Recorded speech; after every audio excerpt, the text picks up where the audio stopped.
యూరా 56 YouTube ఛానల్కి స్వాగతం. ఒక చిన్న కథ, మాతృభాష గురించి ఒక చిన్న కథ చెప్పుకుందాం. ఒక పిల్లి పక్కూరిలో చదువు నేర్చుకోవడానికి బయలుదేరింది.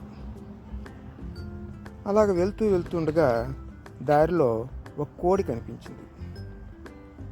పిల్లి బావ ఎక్కడికి వెళ్తున్నావు అని అంది.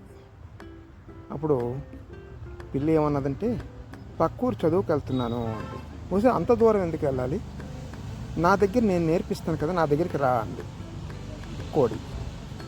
సరే మ్యావ్ అను అంది. అంటే కుక్కురుకు కుక్కురుకు అంది కోడి. నువ్వు మ్యావ్ అని అనలేకపోయావు కదా, కాబట్టి నువ్వు నాకేం చదువు నేర్పిస్తావు అని ముందుకు సాగింది పిల్లి. అప్పుడు దారిలో ఒక ఆవు కనిపించింది. పిల్లి బావ ఎక్కడికి వెళ్తున్నావు అంది. అంటే నేను పక్కూరు చదువు నేర్చుకోవడానికి వెళ్తున్నాను అంది. అసలు అంత దూరం ఎందుకు వెళ్ళాలి, దానికోసమేనా, నా దగ్గరికి రా, నేను నేర్పిస్తాను అంది. సరే నువ్వు మ్యావ్ అను అంది పిల్లి. అప్పుడు అంబా అంబా అంది ఆవు. అప్పుడు పిల్లి ఏమందంటే, నువ్వు మ్యావ్ అంటే అనలేకపోయావు కదా, కాబట్టి నువ్వు నాకేం చదువు నేర్పిస్తావు అని ముందుకు సాగుతూ ఉంది. ముందుకెళ్తుంది.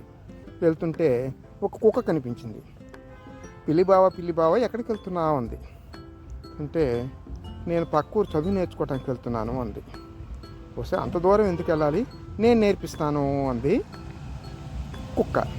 సరే నువ్వు మ్యావ్ అను అంది. బాబావు అని కుక్క అరిచింది. అనేసరికి పిల్లలు జాగ్రత్త వినండి. అనేసరికి పిల్లి ఏమన్నది, నువ్వు మ్యావ్ అనమంటే అనలేదు కదా, కాబట్టి నువ్వు నాకేం చదువు నేర్పిస్తావు అని ముందుకు వెళ్ళిపోయింది.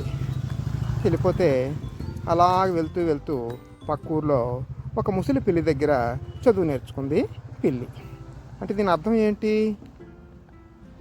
పిల్లికి పిల్లి భాషలోనే చెప్పాలి, కుక్కకి కుక్క భాషలో చెప్పాలి, ఆవుకు ఆవు భాషలోనే చెప్పాలి, కోడికి కోడి భాషలోనే చెప్పాలి, కానీ వేరే భాషల్లో చెప్తే చదువు అర్థం కాదు. కాబట్టి మనం మాతృభాషను విస్మరించకుండా మాతృభాషలోనే విద్యాబోధన జరిగేటట్టుగా చూడండి. Thank you all.